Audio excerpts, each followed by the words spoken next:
sweater. How fun is that? She's such a cool girl. Oh yeah, yeah, she's great.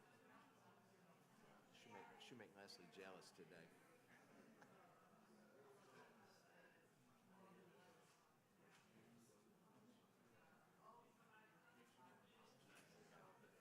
I know. Ubiquitous. Good morning. It's good.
Good morning, everybody. Welcome to Town Hall 2025. I'm so glad to see you all. Thank you for coming. We thought we'd be dodging some raindrops today, but we might get a little lucky. Before I start talking about the church, let's have a little prayer together. Remaining seated, let us pray. Gracious and loving God, thank you. Thank you for our church. Thank you for this wonderful, growing, happy, diverse, complicated family. Thank you so much for the work that is done here. Thank you so much for the kingdom building that happens here in our midst. Thank you for what it has always been, which is a beacon of light in our community. Thank you for the outreach. Thank you for the pastoral care. Thank you for Jesus being found here in young and old. And now I pray that you bless our deliberations and our considerations as we seek to build your kingdom further. In Jesus' name, amen. And thank you. I am so happy I love to talk about our church. The staff knows I really love to talk about our church. And so it's nice to be able to share what is going on these days. But the first order of business this morning, and this is a business meeting, you should have with you this nice, pretty slate, vestry slate. You should have that. You should also have handouts from the budget and from stewardship. You also have a handout for outreach opportunities with a QR code. Becca's going to talk about those in a little while. And then also worship opportunities are on the back of this piece with a QR code, and Corey's going to talk about those as well, because we do have opportunities for you to serve. We're always looking for opportunities to get you into the game, and especially if you're newish here and have not been asked to do anything, we want you to have your opportunity. If you've been around a long, long time and you want to get back in the game, we want to cycle you back in too. You know, I like to say that in many ways, we're a 76-year-old church, but we're also a 5-year-old church. A lot has happened here in the last 5 years since the pandemic disruption, and I'm happy to say these are positive things. One of the positive things that has happened is a new way of electing our vestry. I want to remind you that your vestry, after years of deliberation, carefully decided that this is a really good idea, using the nominating process as the vetting and the choosing, so that we present to you a vestry slate. What has worked out really, really well is that one of the functions now of the vestry is to serve as the nominating committee on their way out.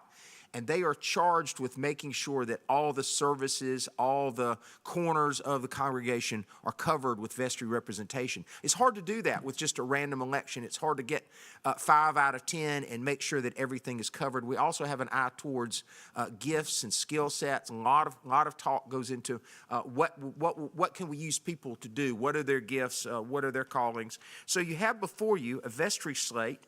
And I'm just going to read their names. You've got their bios right here.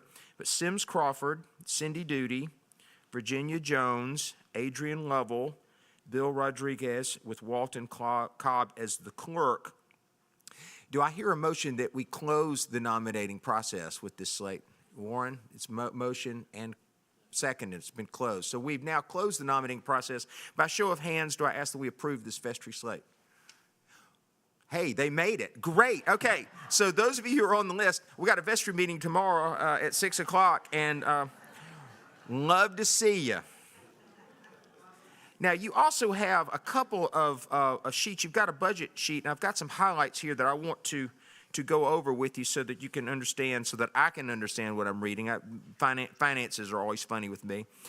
As of September 30th, a month's end, St. Luke's had a total revenue of $2,846,722, which is $19,421 short of a budgeted revenue of $2,866,143. Now, we are also $38,209 ahead of revenue compared to the same time last year. There's no difference column, so I just want you to know that we're still ahead of revenue, even though we're short on this budget. Also, I want you to know that 20% of our total annual revenue is received in December, and another 20% is received in January. So we're really on track, right, William, with target, with where we always are, where we usually are. We never really worry about revenue because we know that most of it's going to come in end of year or right after the turn. Over the past 3 years, 37% of total annual revenue comes in during the fourth quarter rather. So that's our life. Also, this is the one I'm really proud of. This is not on your sheet. Our total expenses are under budget by $297,589. Yay! All right. Plakas gets credit for that, and Camille gets credit for that in the corner. They are careful stewards. I want you to know that our administration team watches your stewardship. They are careful stewards of your giving to God through this church. I'm very proud of how we spend and how we watch. Now, some of this expenses under budget are staff dollars, and I'll say some more about that too, dollars that we haven't spent, and we're gonna try to save room for that. But I'm very proud of how we always end up with some sort of budget surplus that we then flip into maintenance reserve. So we're also careful stewards in that way as well. Our personnel expenses are 55.8% of total actual expenses, but they're under budget by $181,696. So the total of the other expenses are under budget $115,893. So you've got two healthy under budget, by other expenses under budget rather, numbers. So we're in good shape. Now also through the end of December, outreach has been, end of September, outreach is 16% of our total expenses. But if you combine other sources of outreach, and this is not the foundation, but rather the Hunger Fund and the kitchen ministry, outreach makes up almost 20% of our revenue received to date. Now, I want to say something about outreach. Many churches, if you've come from other places or smaller places, many churches will consider their diocesan commitment to be outreach. That's not what we do here. St. Luke's always gives money front pocket into outreach before we put pen to paper for our budget. That's another thing that makes me very proud of our church. We are heroic in our giving, and so this percentage reflects a really, really healthy number of dollars that are going out the door here to help the community. I'm also really proud to say that St. Luke's was able to, through our kitchen fund, able to donate $50,000 over 5 years to the Community Food Bank of Central Alabama, and then also $5,300 in other local outreach. So our kitchen fund now, or our kitchen is a vehicle for outreach. We have three. We have the outreach committee, which has given that amount of dollars. This past year, $310,000 for local outreach. We also have the foundation, which the St. Luke's Foundation. I hope that you are aware of it. We'd love to tell you more about it. Each funeral memorial gift now goes to the St. Luke's Foundation, and we want to raise awareness as part of your planned giving. It's a foundation that doesn't go into the budget. Rather, it goes into outreach. It does stuff. It does stuff that pops up over the year that we might not have been prepared to do. Founder's Place was actually seeded. The money was given to seed that ministry through the St. Luke's Foundation, for instance. We have a preschool partner scholarship, that sort of thing. So you've got the kitchen fund, you've got the outreach committee, and you've got the Hunger Fund. There's four pillars, really, and the St. Luke's Foundation. All of these, we're all working together to give money to the community. If you've got any additional questions, I see William out there and I see Camille. Does anybody have any questions about the budget that you might want to ask the smart ones? Okay, let's talk about stewardship for just a second. This is also, we might have questions for the budget. So as of last week, Friday, we have 237 pledges totaling about, so we just got some pledges in over the weekend, but we're totaling a little over $1,977,290. This is $103,000 more than the same time last year. That's really good news. We're $103,000 ahead of last year, which means we've reached 50% of our goal. Now, I will tell you that we're still getting in pledges for 2025. They come in all through the year, and so we try to wrap this up. We want to plan, and I know the kind of people who come to a town hall all understand the business of the church, and so we're trying to communicate, especially to newish people, that we're looking for each individual and family who calls this place home, and we're not waiting for a confirmation. We're not waiting for even moving a letter. If you belong here, you belong here. If you call us ours, you're ours. But we want everyone to pledge to the church for two reasons. One, this is how we plan for the next year. It's how we prioritize. It's how we know how much money we're going to give away for outreach, for instance. But it's also a relationship. When you make that tangible commitment, giving becomes sacramental. To be a sacramental Christian means we believe that God belongs in stuff, and God belongs in our budget as well, and in our priorities, and our heart. And I promise you, the bread and wine of communion tastes sweeter when you own your church in that way. Also, I'm pleased to say, so in addition to being $103,000 ahead of last year, 84 pledgers for 2026 have increased their pledges, resulting in an additional $176,000 in revenue. We also have had 10 new pledgers totaling $26,000. So those are all healthy metrics. This means that people believe in what we're doing and are contributing to it. Also, 50% of the pledges that have come in so far have been online. Now, I will say also that in many ways, St. Luke's is a future church in the way that we engage with technology. We're at a period in history, and I like to remind you all of this, where we have different generational gaps that have to do with their own comfort with technology and when they were exposed to technology, so that a certain age person is going to be more comfortable online than a person that wants to turn in a pledge card. And so what we're doing, I think, is engaging everyone in that way. In some ways, churches who only send in a pledge card fail in stewardship because people just don't bank that way anymore. They don't pay their bills that way anymore. They don't communicate that way anymore. So by having everything, I think we're able to reach all of the generations in a healthy way.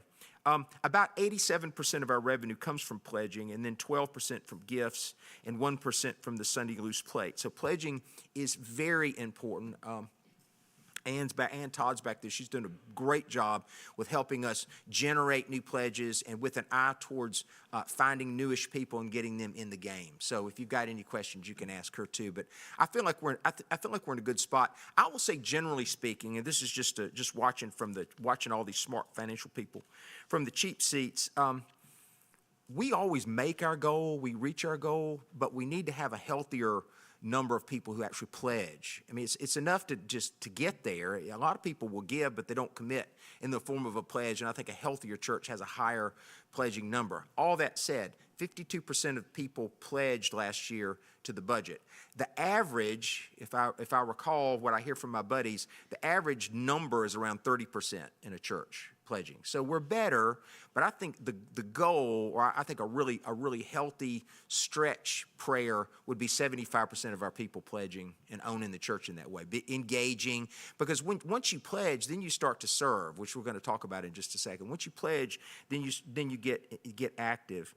I've got one more quick announcement before I ask our clergy to come up and weigh in, and then I'll wrap up, Corey, after you finish. Just a little bit of a state of the church thing. So David retired a couple months ago, and I want y'all to know that I'm not going to be very quick to replace David because I want to find the right fit. And what is the right fit at St. Luke's? Well, we've created expectations, and we've created an environment that's really unique, and we want to find a priest who will enjoy us and we'll enjoy them. And what I mean by this is we need to remember that we're a restaurant, and we're a lot of things. We're hands-on. We're a Founder's Place. We're a respite care program. We're a Bible club. We do lots of things that are unique in the ministry, and it's pretty high energy. I want you to know that our team, and that includes clergy and laity, they hit it really hard. I hope that will you please join me in thanking our staff, just all of them.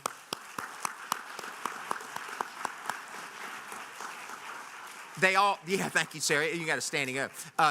Actually, they really do hit it hard, and many times with short staff, and yet they come in, they do it anyway. One of the ways that I like to describe our church and what we expect from our staff is that we're generalists. We're all generous. We all pitch in.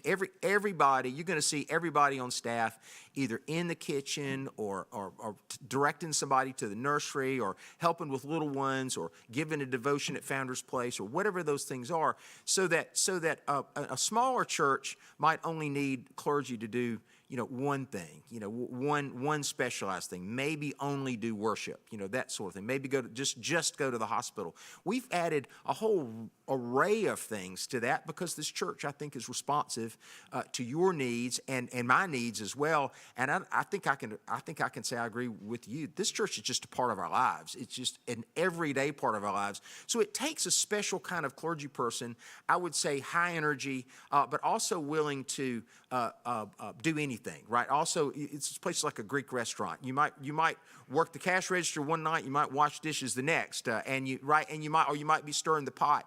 We do everything here, and so what we're going to do while we wait and discern for the best priest for us. And by the way, with the team that we have in place, we've got the luxury of being picky. Quite frankly, as long as I don't, stress the whole system too much. We can be picky and discern who we want, and this could be a man or a woman, and it could be any age.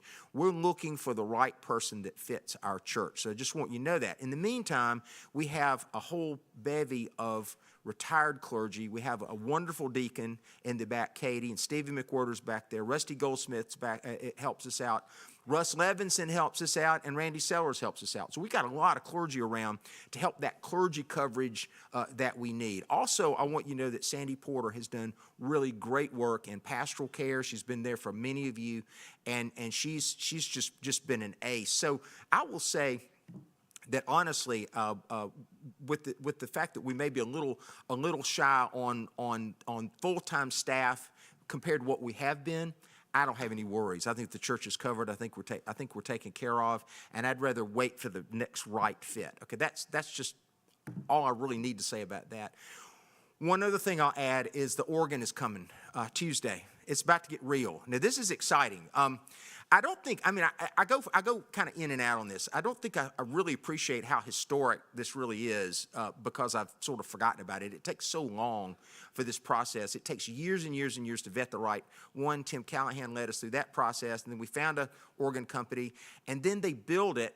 This is the most unwieldy thing I've ever heard of. They build it by hand. They make every pipe, every key, every blower, every screw, everything. I've seen it. I've seen our organ on the floor in pieces. And they roll little bitty pipes. They roll big pipes.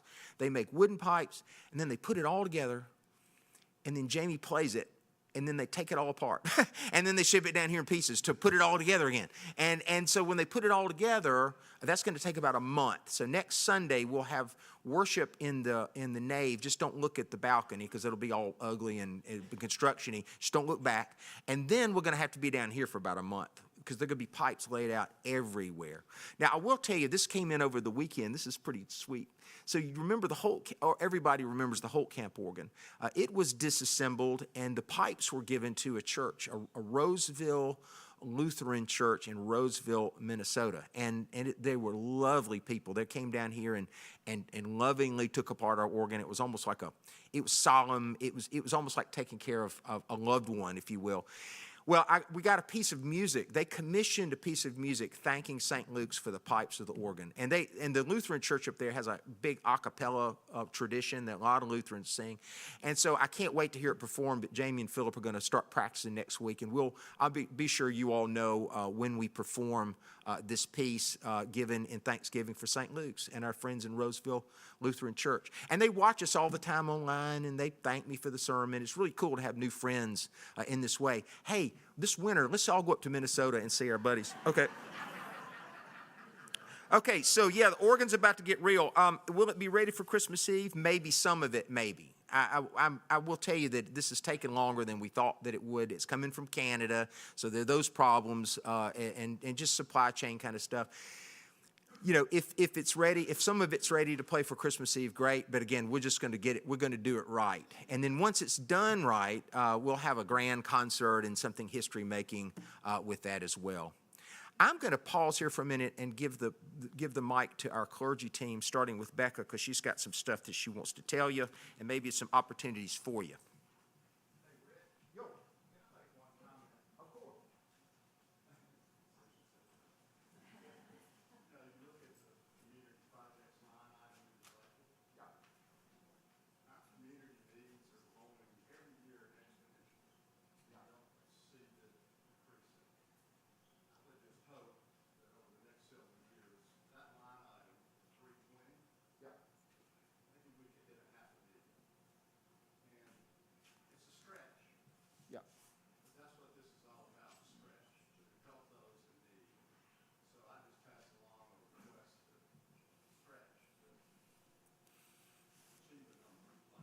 William, George, you hear that? Stretch. Thank you, David. Hey, I also want to add, With that in mind, this is also why the Finance Committee helped us come up with an idea that every bite you take of food here feeds people in Central Alabama. So our kitchen ministry is now wedded. Our sales, I don't think I mentioned this, but a portion of our sales goes to the Central Alabama Community Food Bank, kind of thinking the same thing you are, that this is not going away. We've got to get creative and find other ways to get dollars out the door. But I really appreciate your stretch. Thank you. Good morning, y'all. I'm mainly going to focus on opportunities to serve in a hands-on way, but I will speak briefly about money and outreach. The biggest way that we contribute is through a competitive grant program. Each year, the Outreach Committee vets around 30 applications from nonprofits in Birmingham mainly that work to provide access to health care, education, housing, and that address hunger. So that process for this year is already underway. Last year, we gave away $310,000 to 25 organizations, which is something that I'm so proud of, and it's an opportunity that few churches have. So thank you for your giving, because y'all make that possible. Have a giant frog in my throat. So now I want to talk about hands-on opportunities, and we have a lot, and we are developing partnerships. So as a well-resourced church entering areas of our city that struggle with poverty, this really requires humility and listening. This is the work of relationship, of mutual trust with our fellow brothers and sisters in Christ. And we have many great things going on that I want to share with y'all. So one way we're doing this work of relationship building is focusing on partnerships in Woodlawn. So we have two great partners there that we're learning from and that are giving us opportunities to serve. The first is Grace Episcopal Church Woodlawn. So each month at Grace, a group of St. Lukers unloads 6,000 pounds of food from the Community Food Bank of Central Alabama truck into their pantry. And our friends at Grace distribute that 4 Tuesdays a month. So that is an opportunity that is always there.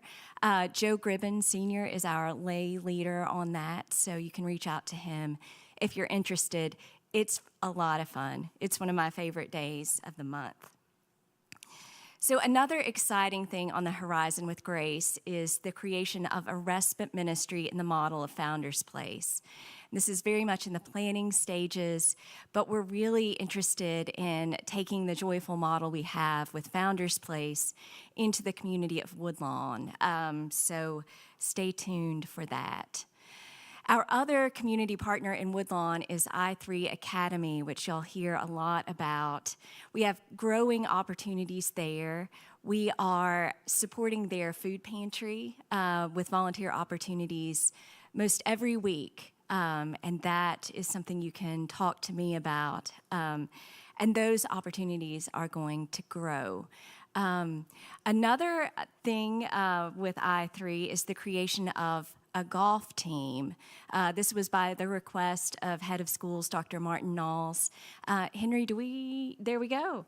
We can see 2 St. Lukers with Coach Patrick White.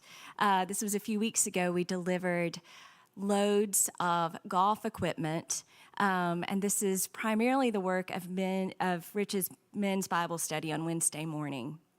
So all are welcome to help with that, and we will have volunteer opportunities with that soon. So coming up, we have several holiday opportunities to serve. We will have a dove tree that is going up next week. There will be 50 doves on it, and these will be kids from preschool partners and I3 Academy Elementary School. So those children, each dove will receive something they want, need, can wear, and can read, as well as a $50 gift card. So you can either take a dove and shop for a child, Or if you would rather help but not shop, you can contribute to the fund for the gift cards, which will allow families to buy necessities or more gifts. So that will start next Sunday. So one of our biggest outreach projects of the year will happen in mid-December, and y'all will get all kinds of information about this. Last year, we provided 450 bags of food for the children at I3 Elementary to take home over Christmas break, because that is several weeks with no free breakfast or lunch.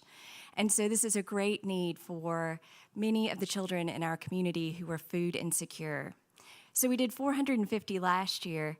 This year, why don't we do 1,000? So we are going to do 1,000 bags for the entire I3 Academy, which is K through 10, as well as 70 children at Preschool Partners who need it. So this, some of you helped last year. This is going to be mountains of Cheez-Its and many opportunities to prepare. Last year, the children of St. Luke's did the packing of the bags, and they will do that again, but they will need some grown-up helpers as well, since we are doing way more. So we'll have opportunities to help with that, and that will be December 14th through 16th, and we'll have more information about that. One more thing, a group of us volunteered at the Community Food Bank of Central Alabama in October. And we will have more opportunities to work in their warehouse in the new year. So stay tuned for that. So now I'm going to talk about a different area where you can help, pastoral care. So thank you. So pastoral care allows us to care for each other at all ages and stages in life. So I'm going to give you just a few opportunities, and you have on your handout, you have information about this too. So about a year ago, we began repurposing our altar arrangements to smaller arrangements on Monday mornings that were taken to homebound people, people who've had surgery, just anybody who needed some floral joy. So we always need more volunteers to arrange and to deliver. So you can talk to Laura Abernathy about that. Founder's Place is a ministry for older adults, and just one of the very best things about St. Luke's. They always need more volunteers. You can speak with me, Susanna Whitsitt, Ellie Johnson, or Founder's Place chaplain Mark Ligori, and we will tell you all about it. So we have several more opportunities that Sandy Porter leads. We have St. Martha's Guild that provides hospitality for bereaved families when we host funerals. We have care teams. We always need people to visit. We have stork teams that provide meals for families with new babies. So Sandy can fill you in on all of those things. We also have Stephen Ministry, which is a one-on-one relationship that supports people at times in their lives when they're facing challenges. And Jeff Hansen is the person to speak with about that, or me. And finally, we will be restarting our lay Eucharistic visitor program in the coming months. Deacon Katie Smith will be heading that up, and so just stay tuned. That will be coming soon. And speaking of Eucharistic ministry, Corey is going to talk about worship.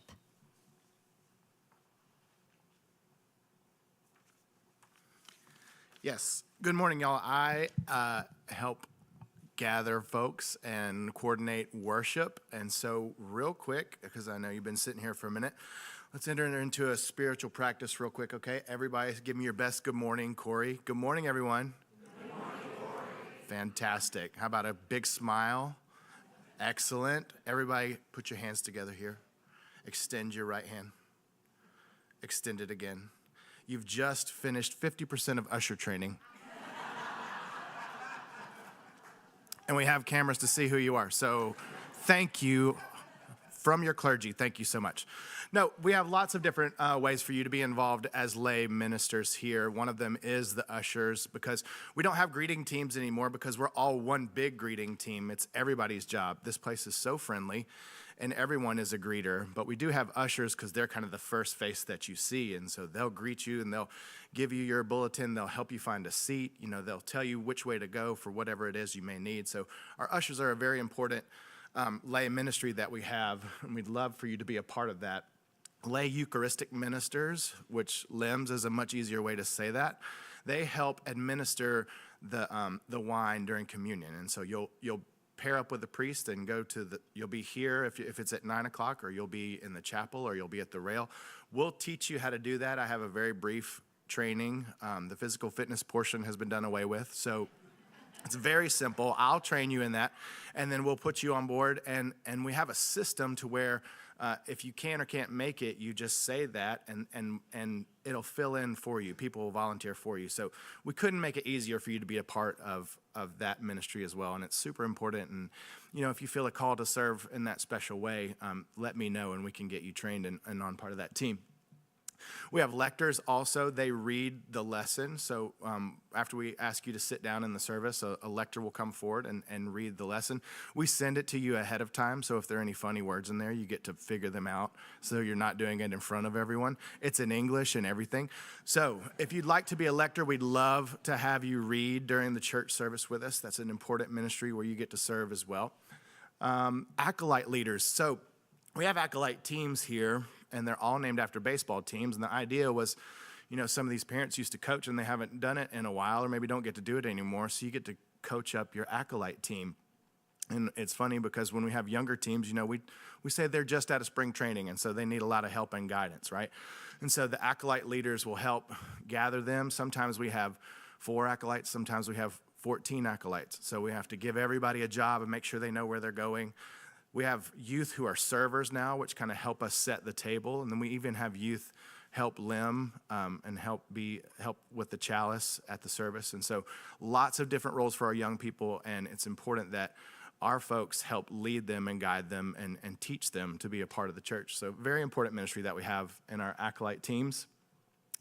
And then kitchen volunteers.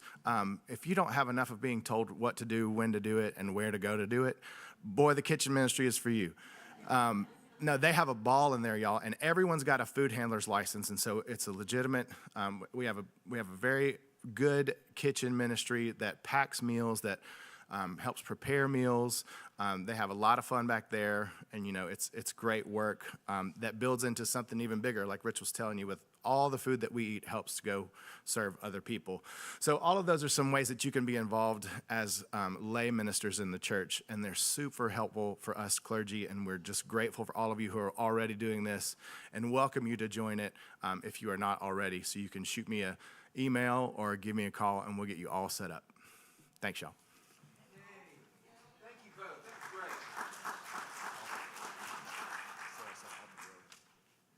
What's that? Oh, altar. Go, Corey. Tell them about the altar guild. We do have an altar guild.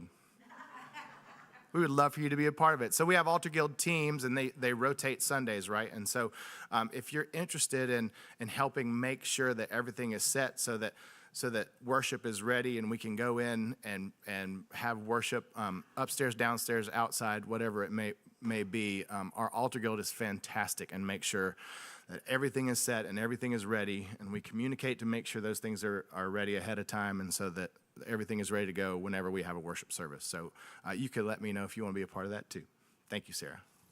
Wonderful. So friends, I hope you can tell engagement is a priority these days. I mean, this is something that we've always been a hands-on kind of community, hands-on church. This was our starting point, but I think we are engaging the laity as well as we ever have together.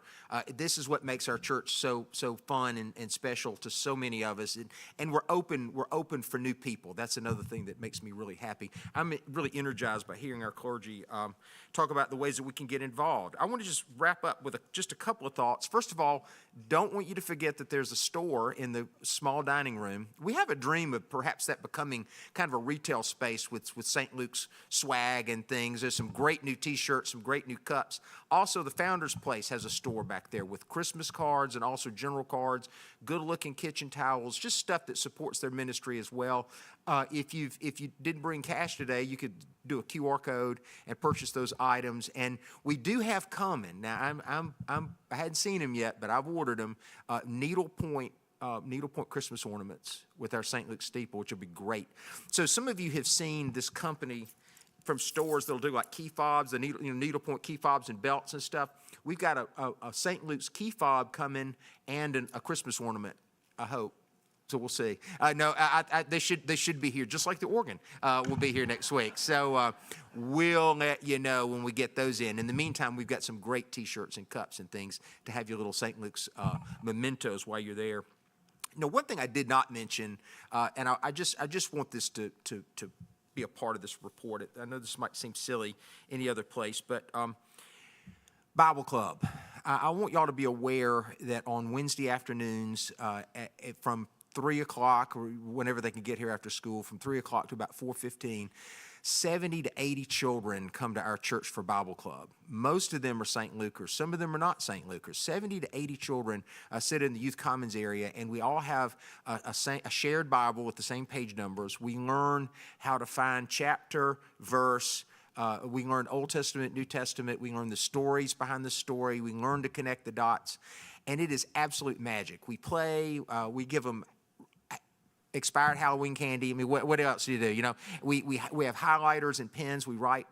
What's happened is we've created a spirituality amongst our children that is just remarkable. This now is a couple years old. And what we found is that we need to add a Bible study to our repertoire. I've had some parents ask me if we could add a Bible study. I think the best time to do it would be right after carpool on Thursday mornings at 9 o'clock, because their children are more biblically literate than they are. So we want to teach the parents of the Bible Club children and anybody else who might want to do this Bible basics, very, very basic 101 kind of stuff. I think a lot of the offerings that we have here are a little more advanced in terms of just, you come with a set amount of Bible knowledge. Isn't that magic where you've got children who are now engaged and know the scriptures to the point they're challenging their parents to come learn it with them? That's indicative of the spirit and the heart of this place right now in 2025. I'm so proud of us. I hope you are proud of us. I hope you love what we're doing. I sure have loved what I've heard reported.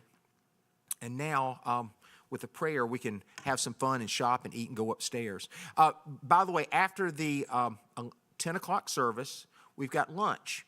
And if anybody around is so moved to do so, our facility team really needs a hand this morning. We're going to, because we were afraid of rain, we're going to have lunch in here, but we need to flip this room just a little bit. So if somebody can help stack chairs and flip it around, Janelle will be right here to show you what we need to do.